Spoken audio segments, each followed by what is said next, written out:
Magandang araw po at maraming salamat sa mga tumatangkilik at nanonood ng YouTube channel ni Maestro Honorio at ng mga YouTube video na kanyang ina-upload. At ngayon ay nasa ikatlong linggo na tayo ng buwan ng Setyembre.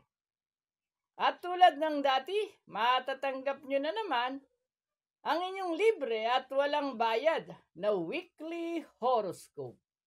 At syempre pa, 2-in-1. Nalaman nyo na ang inyong kapalaran sa linggong ito, ay maaari nyo pang basahin ang isang nobelang hinango sa mga aklat na isinulat ni Maestro Honorio. Actually ay nagsulat na tayo ng unang aklat, Ang Sikreto ng Iyong Kapalaran. Ikalawang aklat, Ang Sikreto ng Iyong Kapalaran. Ikatlong aklat, Ang Sikreto ng Iyong Kapalaran. Ikaapat na aklat, Ang Sikreto ng Iyong Kapalaran. At bilang patikim, ay pinaglilingkod natin ang isang chapter o kabanata sa nasabing aklat. Ito ay ang sikreto ng okultismo at mistisismo na hinango sa nasabing mga aklat ni Maestro Honorio at mababasa naman ninyo sa ilalim ng YouTube video na ito at sa ilalim ng weekly horoscope. At tayo ngayon ay nasa ika-64 labas na. Ito ay isang pakikipagsapalaran ng isang binatilyo na naghahangad na magkaroon ng kapangyarihan, kaya't hinalughog niya ang lumang baol ng kanyang lolo Damiang Agimat na iniingatan naman ng kanyang tatang na si Sabater. At nang walang matanda ay binuksan ni Aryabhata ang nasabing lumang baol. At natuklasan niya ron ng iba't ibang paraan kung paano magkakaroon ng kapangyarihan. At tulad ng nasabi na, nasa ika-64 labas na tayo ng sikreto ng okultismo at mistisismo na mababasa sa ilalim ng description ng YouTube video na ito. At kung di nyo natunghayan ang unang labas, ikalawang labas, ikatlong labas hanggang makarating kayo sa ika-64 labas, ay balikan nyo lamang ang mga nakaraang weekly horoscope at pagduktong-duktongin ninyo hanggang makarating kayo sa ika-64 labas na. At ngayon ay matatanggap nyo na ang inyong kapalaran sa linggong ito upang alamin ang inyong kapalaran sa larangan ng sex, pag-ibig, love life, salapi, negosyo, karir, travel, family, swerteng kulay, swerteng numero, at marami pang swerteng darating sa inyo sa ikatlong linggong ito ng buwan ng Setyembre. Kaya, nood na! Weekly Horoscope. September 21 to 27, 2025. Aris, silang isinilang mula ika-21 ng Marso hanggang ika-19 ng Abril. Sa totoo lang, dahil sa marami ang lihim na bilib sa'yo, marami rin ang lihim na gumagaya sa lifestyle mo. Sa linggong ito, ay may isang manggagaya sa iyo Pero kahit na paanong gaya ang gawin nila, sorry na lang sila. Hindi nila magagaya ang swerte at magagandang kapalarang hawak-hawak mo sa ngayon. At ang nakagugulat, mas marami pa ang darating na magagandang kapalarang may kaugnayan sa karir, may kaugnayan sa karangalang panglipunan, sa malapitan at malayuang mga paglalakbay, at sa paparating na malalaki at limpak at makapal na halaga ng salapi. Mapalad na kulay ang lilac, maswerteng numero 1, 4, 17, 19, 38, at 45. Taurus, silang isinilang mula ika-20 ng Abril hanggang ika-20 ng Mayo. Iisa lang ang araw, pero kaya niyang tanglawan at liwanagan ang mundo. Iisa lang din ang buhos at sisidlan ng magagandang kapalaran, at halos ganun din ang mangyayari sa iyong tadhana sa ikatlong linggong ito ng buwan ng Setyembre. Sa pamamagitan ng swerte at magagandang kapalarang ipagkakaloob sa iyo ngayon ng langit, marami kang matutulungan, at habang tumutulong ka, tulad ng sikat ng haring araw na naliliwanagan ng sanlibutan. Oo, habang tumutulong ka, mahiwaga, dating at dating naman sa iyo ang liwanag ng araw na may daladalang mas marami pang swerte at bulto-bultong mga biyaya at mga pagpapala na sa kalangitan mismo nanggagaling. Kaya ito ay walang tigil at walang humpay na sa iyong buhay ay darating. Mapalad na kulay ang pink, maswerteng numero 9, 19, 26, 29, 35, at 40. Gemini, silang isinilang mula ika-21 ng Mayo hanggang ika-21 ng Hunyo. Kapansin-pansin sa himpapawid na mabilis ang kampay ng pakpak ng ibon sa hangin, kaya siya ay nakalilipad.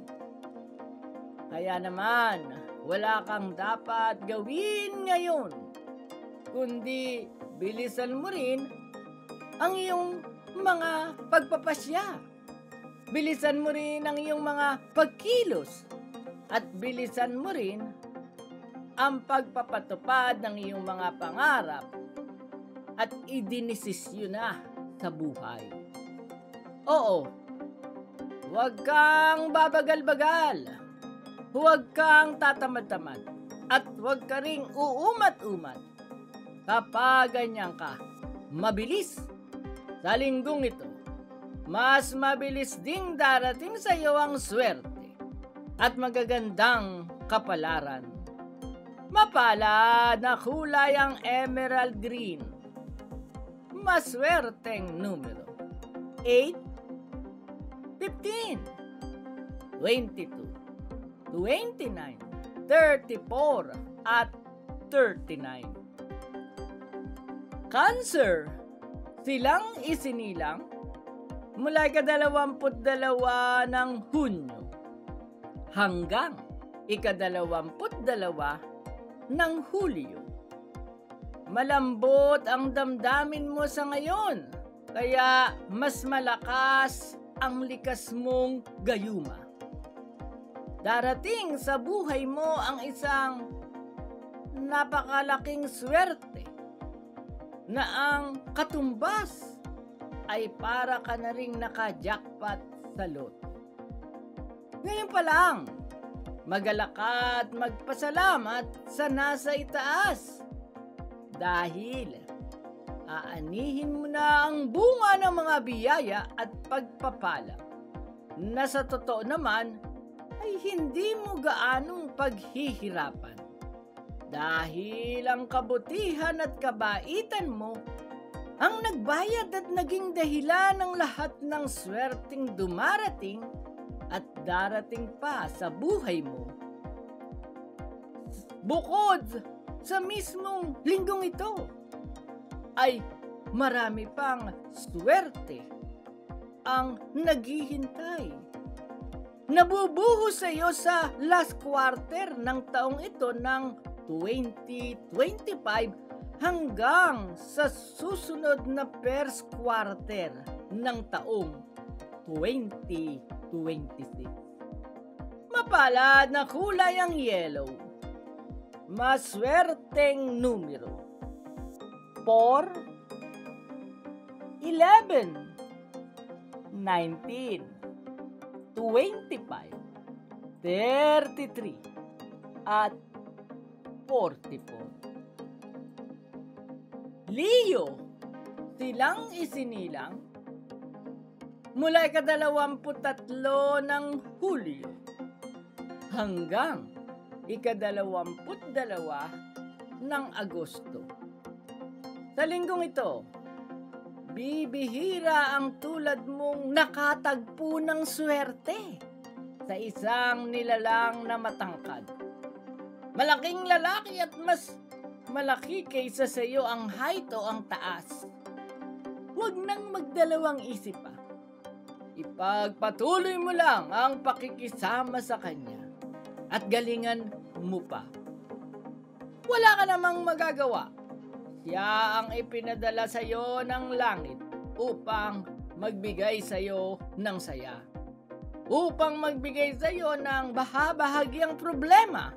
Upang magbigay sa iyo ng buenas at magagandang kapalarang magsisimula na ngayon.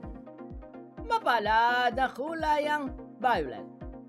Maswerteng numero 5, 13, 20, 28, 32, at 41.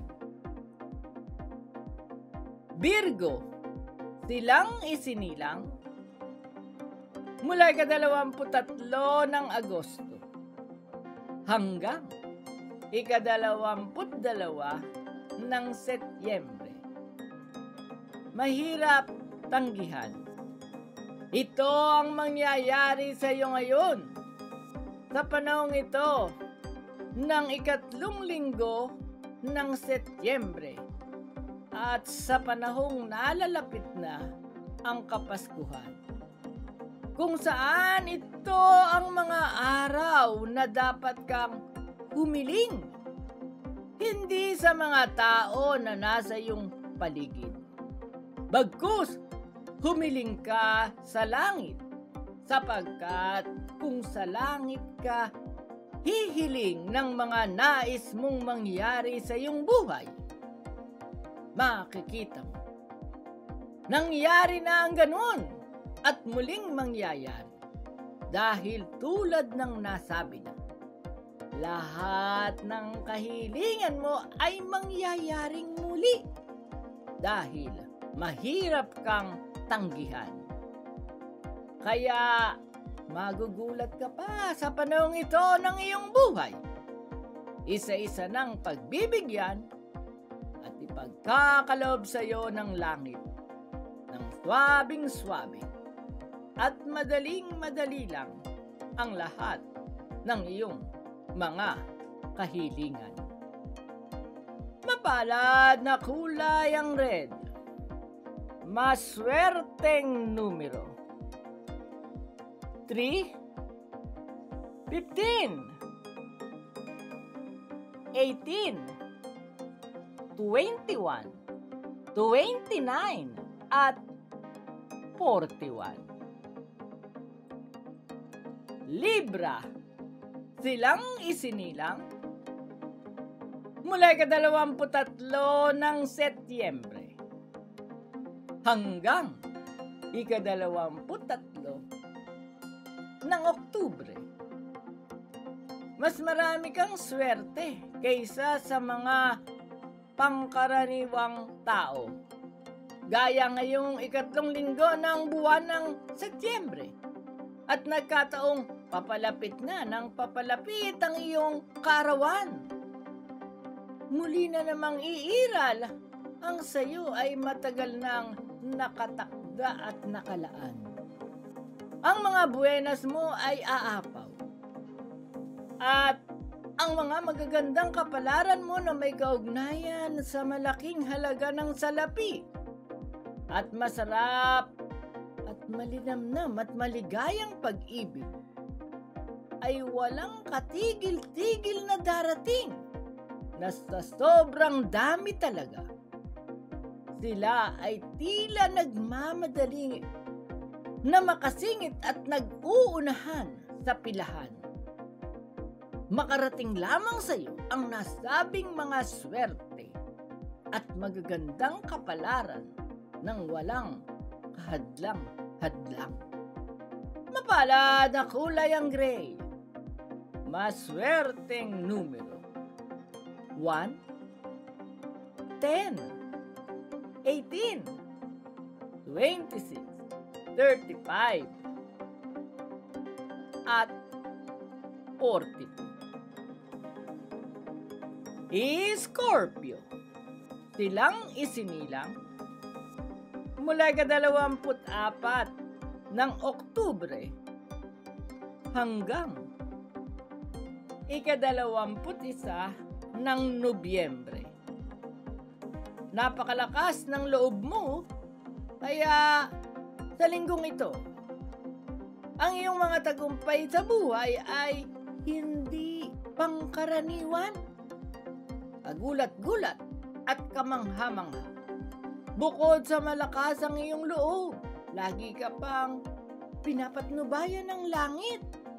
Kaya naman, ang mga pagpapalang may kaugnayan sa karir, may kaugnayan sa material na mga bagay, sa malaking halaga ng salapi at may kaugnayan, sa masaya at nakakikilig na aspetong pangdamdamin, ay masa sa iyong lahat sa ikatlong linggong ito ng buwan ng Setyembre. Mapalad na kulay ang lavender. Maswerteng numero. 6, 12, 24, 27, 36, at 45. Sagittarius, silang isinilang mula ika-22 ng Nobyembre hanggang ika-21 ng Disyembre.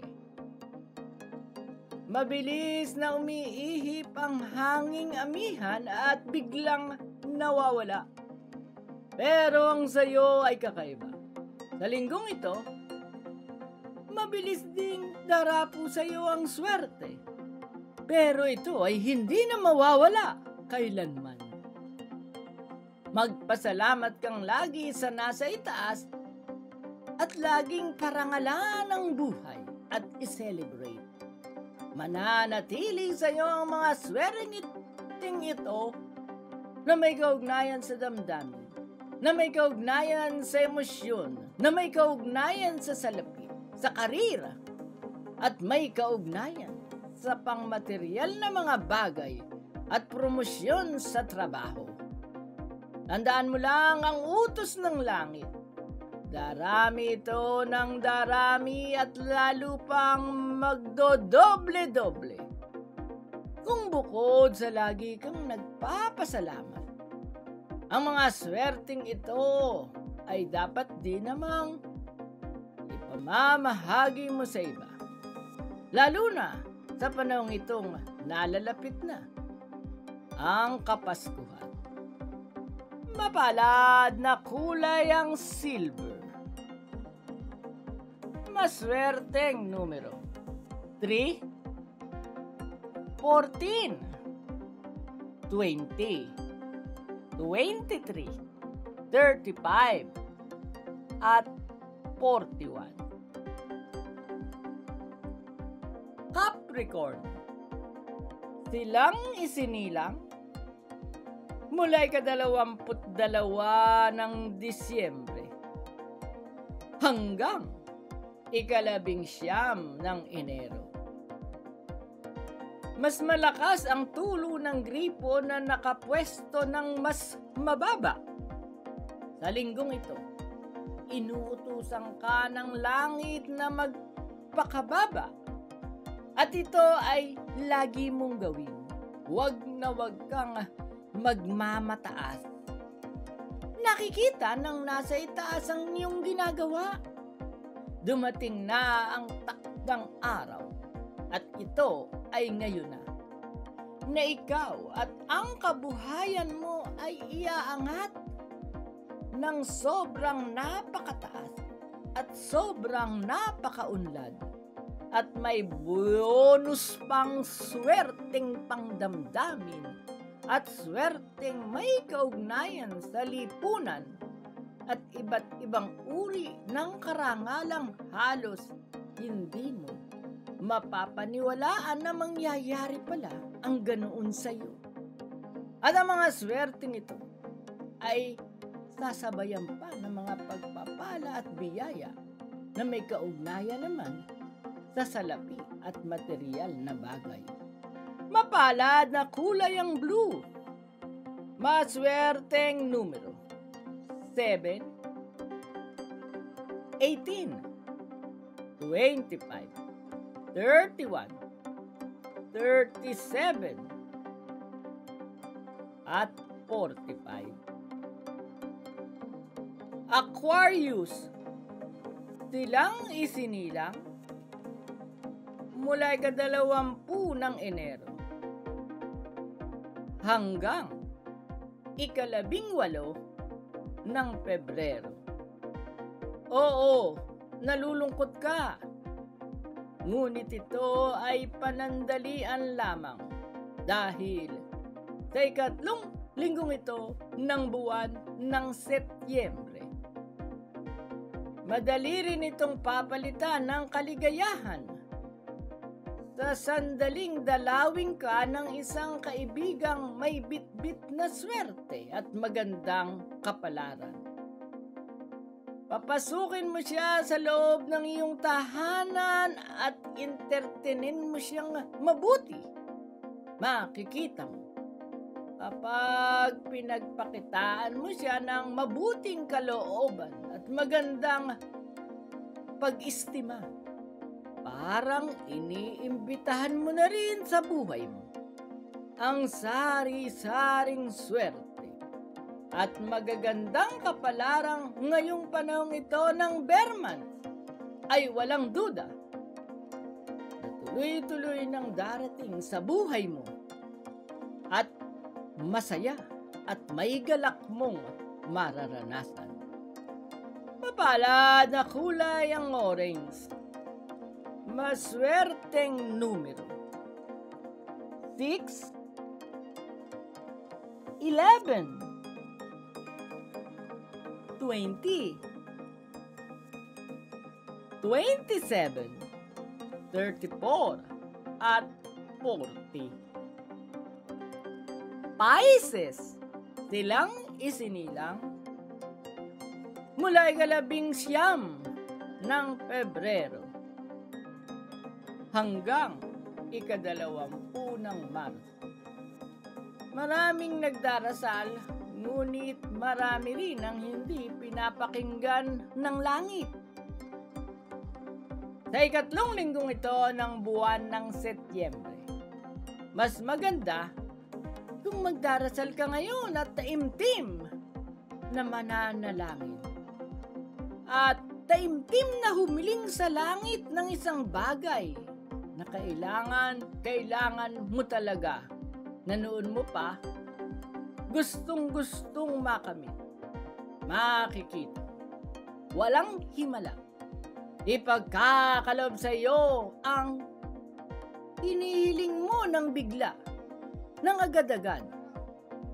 Walang kahirap-hirap at walang kakurap-kurap na mga pilikmata.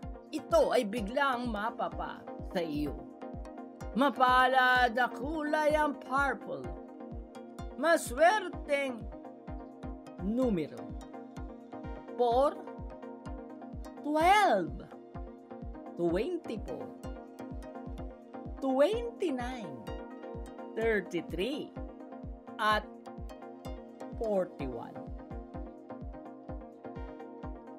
Maraming salamat po sa nanood ng Weekly Horoscope. At inaanyayahan ko po kayong pasyalan ang ating YouTube channel at puntahan ang ating mga playlist hinggil sa pag-alam ng sarili ninyong kapalaran. Nandyan ang playlist nating Swerteng Guhit ng Palad, pag-aanalisa ng kapalaran sa pamamagitan ng palmistry. Nandyan ang Swerteng Numerology, pag-aanalisa ng kapalaran sa pamamagitan ng birth date at destiny number. Nandyan ang Swerteng Handwriting and Signature Analysis na playlist, pag-aanalisa ng kapalaran sa pamamagitan ng signature at sulat kamay. Nandyan ang sikreto ng inyong panaginip at mga lihim ng inyong panaginip, pag-aanalisa at pag-i-interpret ng kapalaran ayon sa inyong panaginip na hinango sa psychologist na si Simon Freud at si Carl Jung. Nandyan ang Swerteng Punsoy Tips na playlist at marami pang iba. Pwede nyo rin pasyalan ng ating latest na playlist na Swerteng Nunal at pag-i-interpret ng mga nunal sa ating katawan. Meron din tayong prediksyon 2025 at sa susunod na mga araw ay tatalakayin na natin ang prediksyon 2026. At ang ating pinaka-latest ay Swerteng Lucky Charm, anting-anting at talisman sa bawat zodiac sign. Na inuna na natin ang Swerteng Talisman at Lucky Charm sa zodiac sign na Taurus. Kaya kapag wala kayong magawa ay pindutin ang subscription button at notification bell upang lagi kayong update sa YouTube channel ni Maestro Honorio. Muli, magkita-kita tayo para sa susunod na Weekly Horoscope.